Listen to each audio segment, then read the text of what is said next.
Hello guys, welcome back my channel. हम अपनी story का पार्ट 15 स्टार्ट करते हैं। बट गाइस, उससे पहले मेरी एक छोटी सी रिक्वेस्ट है कि प्लीज़ आप मेरे चैनल को सब्सक्राइब करें। प्लीज़ सब्सक्राइब करें और कमेंट ज़रूर करिएगा और एक लाइक भी। प्लीज़ गाइस, आप इतना सा कर दीजिए। मुझे कमेंट करके बताइए कि मैं कैसा कर रही हूँ, अच्छा कर रही हूँ कि नहीं, मेरी स्टोरी कैसी जा रही है, आपको बोरिंग तो नहीं लग रही। प्लीज़ गाइस, आप इतना सा कर दीजिए, मुझे बहुत खुशी होगी और मैं बहुत ज़्यादा मोटिवेट भी होंगी, ताकि मैं फिर आगे भी अच्छी स्टोरी कर सकूं और अच्छी स्टोरी लाऊं आपके लिए। तो अब मैं आपका ज़्यादा टाइम नहीं लेती, तो हम अब स्टोरी स्टार्ट करते हैं। हमने लास्ट पार्ट में देखा था कि लैंजैन किंग विभूषियान के दरबार में था और वहाँ पर लैंजैन से कुछ पूछताछ चल रही थी। तभी पूछताछ के दौरान वहाँ पर लैंजैन के ब्रदर शू यांग की एंट्री होती है। तो लैंजैन बहुत तेज़ी से अपने ब्रदर के पास जाकर के बोलता है कि ब्रदर, आप यहाँ क्यों आए? आप यहाँ आकर के आप यहाँ क्यों आए? आप इतना परेशान क्यों हुए? मैं यहाँ बिल्कुल ठीक हूँ, आप मेरी फ़िक्र मत करिए। मैंने कुछ भी गलत नहीं किया, तो किंग मेरे साथ कुछ गलत नहीं करेंगे।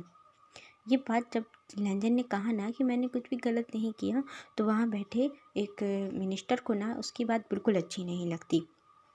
तो वो मिनिस्टर खड़े होकर के लैंजैन से उसने कहा कि तुम्हारे कहने का क्या मतलब है कि तुमने कुछ गलत नहीं किया? तुम जो यहाँ अपनी नींव पर किंग के सामने बैठे थे, उसका क्या? जब तुम खुद को गलत ही नहीं मानते, तुमने इतने सारे लोगों का धन लूटा और उन्हें परेशान किया, पर तुम कह रहे हो कि तुमने कुछ गलत नहीं किया। अपने भाई को ये तुम बता रहे हो कि तुमने कुछ गलत नहीं किया। तभी लैंजैन ने उस मिनिस्टर की तरफ देखा और लैंजैन ने कहा कि हाँ, मैंने कुछ गलत नहीं किया और मैं खुद को गलत नहीं मानता, क्योंकि मैंने जो किया सही किया और मुझे ये सब करने पर उन सभी अमीर व्यापारियों और येलिंग के मुखिया ने मजबूर किया। इसके अलावा दूसरा रास्ता मेरे पास नहीं था। मेरे उन्हें सबक सिखाने और अपने गगा के इलाज के लिए मनी इकट्ठा करने का। लैंजैन की ये ऐसी बातों को सुनकर किंग विभूषियान काफ़ी हैरान हुए और उन्होंने पूछा, तुम कहना क्या चाहते हो? पूरी बातों को स्पष्ट बोलो। मैं सही न्याय तभी कर पाऊँगा जब मुझे सारी बातों को अच्छे से पता चले। लैंजर ने किंग को बो करके कहा, जी किंग, मैं सारी बातों को सही ही बताऊंगा, पर क्या आप ये मुझे भरोसा दिलाएंगे कि यहाँ मेरी हर एक बात पर यकीन किया जाएगा और मुझे न्याय मिलेगा? लैंजन की ये बात सुनकर वहाँ बैठे सारे मिनिस्टर्स और खुद किंग काफ़ी कंफ्यूज हुए और एक दूसरे की ओर देखने लगे कि ये लड़का कैसी बातें कर रहा है। किंग के सामने इस तरह की शर्त रखना, वो भी एक आम साधारण सा बच्चा, गरीब बच्चा। सारे दरबार में फुसफुसाहट की आवाज़ गूंजने लगी। ये सुनकर वहाँ बैठी विभूषियान की मदर वी लुई ने एक तेज और सख्त वॉइस में कहा, सभी शांत रहें, किसी को भी बिना कहे अपनी प्रतिक्रिया देने की जरूरत नहीं है। ये सुनकर वहाँ सारे मिनिस्टर्स और जितने भी थे ना, एकदम बिल्कुल शांति हो जाती, सभी शांत हो जाते हैं। फिर किंग ने लैंजैन से कहा कि तुम अपनी बातों को बिल्कुल निश्चिंत होकर के कहो।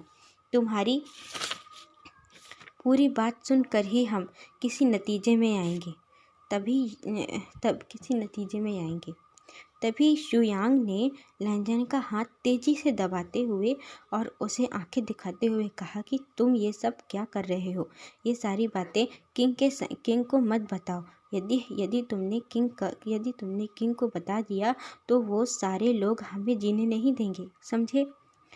लैंजन ने एक नज़र अपने ब्रदर को देखा और फिर अपने हाथों को अपने ब्रदर से छुड़ाया और किंग को देखते हुए पूरे सम्मान के साथ किंग को बो करके कहा कि किंग, मेरे ब्रदर शू क्लान की सेना में सेनापति थे, पर जब शू क्लान और लैन क्लान का युद्ध हुआ तो उस दौरान मेरे ब्रदर की राइट लेग पर एक तलवार से बहुत गहरी इंजरी हो गई थी, जिसका इलाज शू क्लान के हीलर ने किया। ये घटना करीब एक साल पहले की है।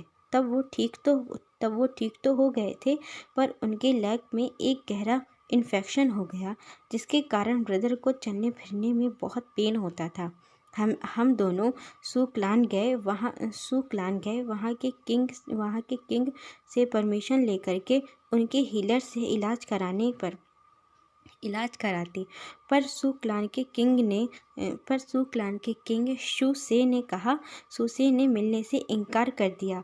उन्होंने कहा, शुयांग अब हमारे किसी काम का नहीं है, इसीलिए हम उनसे नहीं मिल सकते और एक आम साधारण व्यक्ति से किंग बात नहीं करते। ऐसा कहकर उन्होंने हमसे मिलने तक की ज़रूरत नहीं समझी और हमें वहाँ से वापस ऐसे ही आना पड़ा।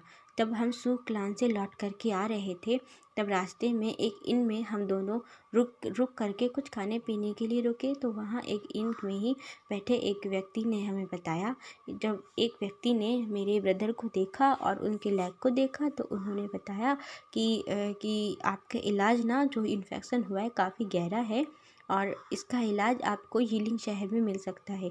यीलिंग के हीलर बहुत अच्छे हैं, उनके पास हर तरह का इलाज है। तो हम लोग बिना कुछ सोचे ही सीधे यीलिंग के लिए निकल आए।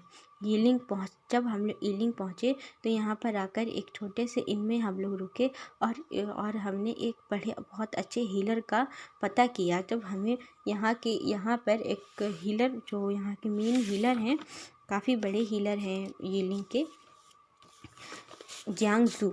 हीलर जियांगजू के बारे में हमें पता चला। तो हम हीलर जियांगजू के पास पहुँचे अपने ब्रदर का इलाज कराने के लिए। उन्होंने पूरे अच्छी तरह से मेरे ब्रदर का चेकअप किया और चेकअप करने के बाद बोलते हैं कि इसका इलाज तो हो सकता है, पर आप लोगों को काफ़ी ज़्यादा मनी देनी पड़ेगी, पैसा देना पड़ेगा। तो मेरे भाई ने कहा, हमने कहा कि प्लीज़ आप इलाज कर दीजिए और अभी हमारे पास इतना पैसा नहीं है कि आपको हम इतना पैसा दे पाएँ, पर धीरे धीरे करके आपका पैसा हम चुका देंगे। तो हीलर का कहना था कि पैसा नहीं तो इलाज नहीं। इसीलिए हम लोग फिर वहाँ से आ गए। तो फिर एक यीलिंग में जब हम लोग रुके हुए थे तो वहाँ का पैसा भी हमारे पास देने के लिए, अब किराया देने के लिए भी मनी नहीं थी। इसीलिए फिर हम लोग वहाँ से निकल के एक अलग छोटी सी कुटिया में दूर, यीलिंग शहर से दूर रहने लगे अपने भाई को। और मेरे ब्रदर की इंजरी ना बढ़ती ही जा रही थी, इन्फेक्शन बढ़ता जा रहा था। आप देख सकते हैं, देखिए कि मेरे ब्रदर का लेग अभी भी कितना ज़्यादा इन्फेक्टेड है। मेरे ब्रदर चल नहीं पाते अब। इसीलिए मैं जा कर के मैंने यहाँ के जो यीलिंग शहर के मुखिया हैं उनसे मैं मिला। एक तो पहले वो मिले ही नहीं, 3 दिन तक मैं उनके घर का चक्कर लगाता रहा।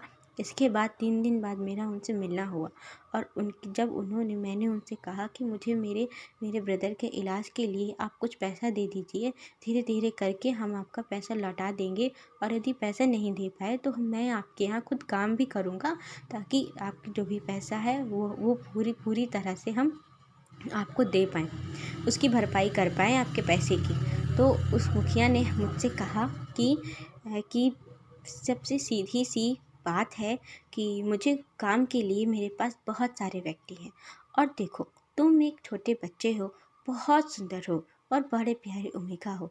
यदि तुम मेरे साथ अपनी रातें बिताना यदि शुरू कर दो, मेरे साथ कुछ रातें बिताओ, तो मैं तुम्हारे भाई का क्या, मैं तो तुम्हारे पूर्वजों तक का इलाज करा दूँ। बस तुम्हें मेरे साथ मेरे बेड पर आना होगा। हाँ, बस तुम्हें मेरे साथ मेरे रूम पर और मेरे बेड पर आना होगा हर रात, जब तक मैं तुम्हें बुलाऊं तब तक। ये सुनकर रंजन ने अपनी मुट्ठी कस ली गुस्से के कारण। उसे बहुत गुस्सा आया और बोलता है कि बस अब एक शब्द और नहीं, वरना एक शब्द कहा ना तो अच्छा नहीं होगा। तो मुखिया उठ करके रंजन के पास आया और उसे गलत तरीके से टच करते हुए कहने लगा कि क्यों गुस्सा आ रहा है? हाँ, आज अभी सुन करके तुम्हें गुस्सा आ रहा होगा, लेकिन जब तुम एक रात मेरे साथ बिता लोगे ना, तब तुम्हें गुस्सा नहीं, तुम्हें बहुत बहुत ज़्यादा अच्छा महसूस होगा, बहुत प्लेजर फील होगा। फिर तुम हर बार मेरे पास ही आना चाहोगे। ये सुन के ना लैंजन जो उसका हाथ, जो मुखिया का हाथ जो लैंजन के शोल्डर में, उसके वेस्ट में जो घूम घूम रहा था, उसे घुमा रहा था, फहरा रहा था, तो उसी हाथ को वो तेज़ी से पकड़ता है, उसकी रिस्ट को पकड़ के मोड़ देता है बहुत तेज़ी से, और उसके अपने मोड़ करके मुखिया के हैंड के पीछे करके उसे पकड़ के कहता है कि अगर तुमने अब कहा ना तो सच में मैं तुम्हारी जान ले लूँगा। तुमने मुझे समझ कर क्या रखा है? यदि मैं गरीब हूँ तो क्या मैं तुम्हारे जैसे घटिया आदमियों का बेड वार्मर बनने के लिए हूँ क्या? इतना कहते ही उसे पुश करके धक्का मार देता है, नीचे गिरा देता है फर्श में, और फिर फर्श में गिरा के अपनी तलवार निकाल के उसकी गर्दन पे रख देता है। ये जब ऐसी आवाज़ें सुनते हैं मुखिया के गार्ड्स, तो वो लोग भी अंदर आ जाते हैं और आकर के लैंजन के ऊपर तलवार तान देते हैं। तलवार तान कर बोलते हैं कि छोड़ दो उन्हें, आखिर तुम ये क्या कर रहे हो?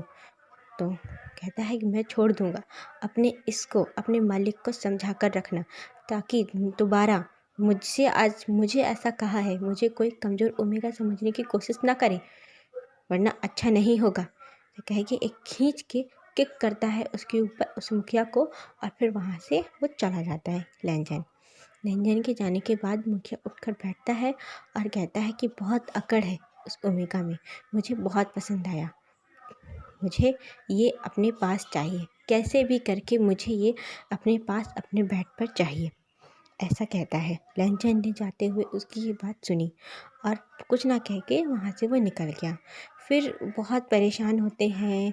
लैंजन ने काफ़ी काम किया व्यापारियों के यहाँ, जो बड़े बड़े व्यापारी होते हैं उनके यहाँ, उसके घर पे उसने काम किया, उनके खेतों में काम किया, किसानों को, जो बहुत बड़े किसान थे, खेतों में काम किया, पर वो ना सिर्फ पैसा खा लेते थे, पैसा नहीं देते थे। जो गरीब किसान हैं, जो बेचारे मज़दूर हैं, उनका शोषण किया करते थे वो लोग। पैसे काम तो करा लेते थे पर पैसा नहीं देते थे, और पैसे के नाम पर उन्हें गालियाँ देते थे, कभी कभी मारपीट करते थे, कुछ कोड़े मार करके उन्हें इस तरह चुप करा देते हैं। और उनकी पहुंच ज़्यादा बड़ी होने के कारण महाराज तक, किंग तक वो लोग कोई कंप्लेन, को शिकायत भी नहीं पहुंचा पाते। ये सब देख कर ना नंदन को बहुत ही ज़्यादा दुख हुआ, और उसने सोच लिया कि मैं ऐसे व्यापारियों को सबक सिखा कर ही रहूँगा। और तब जा कर के उसने इस तरह लुटेरा बन कर के लोगों को लूटना शुरू किया, अपने भाई के इलाज के लिए, और उन सब व्यापारियों के लिए। और तब से जा कर के लैंजन ने ये सब करना शुरू किया।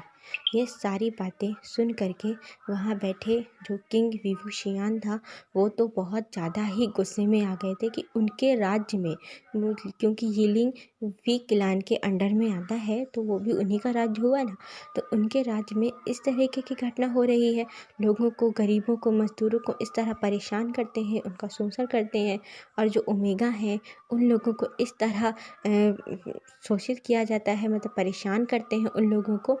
ये सब सुन करके विभूषियान और जो वहाँ के जो मिनिस्टर्स थे, जो कुछ मिनिस्टर्स को ना ये सारी बातें पहले से ही पता थी, तो वो लोग, उनका मुंह उतर जाता है, चेहरा उतर जाता है, और थोड़ा अंदर से डर में भी थे कि कहीं ऐसा ना हो कि हमारा नाम आए, क्योंकि ये मिनिस्टर्स ही ना उन लोगों से पैसा लेकर के वो भी अपना घर भर रहे हैं, सिर्फ, और कुछ नहीं।